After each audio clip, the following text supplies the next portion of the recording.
پاکستان ته د عباس ستانکزي غبرګون وایي د نړۍ خوشحالولو او د ډالرو ترلاسه کولو لپاره پر موږ تورونه مه لګوئ. جزئیات هم دلته وګورئ او چینل سبسکرایب کړئ.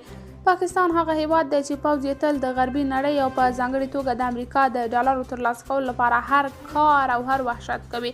ان تر دې چې د ډالرو لپاره یې د پیښور APS ښوونځي سلګونه پښتانه ماشومان او د لال مسجد شاګردان هم قتل عام کړي دي. اوس چې ورباندې د غرب ډالر بند شوي نو پر طالبانو بیلابیل تورونه لګوي. تازه خبر دا دی چې ستانکزي وایي د نړیوالو خوشحالولو لپاره پر موږ تورونه مه لګوئ.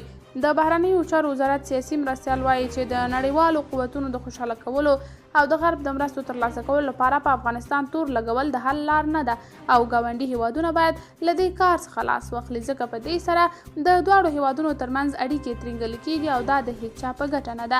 هغه ویلي له یوې خوا ډرون ته لاره ورکوي ترڅو پر افغانستان وګرځي، له بلې خوا بیا پر افغانستان د ترهګرو ځالې تورونه لګوي چې دا کار یې اسلامي امارت ته د منلو نه دی او نه دی خبرو ته باید د پای ټکی کېښودل شي. ستانکزي ویلي د ټولو هیوادونو او په ځانګړې توګه له ګاونډیو هیوادونو سره ښې اړیکې غواړو، خو هیڅوک دې دا فکر نه کوي چې پر امارت به د فشار راوړلو له لارې خپل شومې غوښتنې ومني.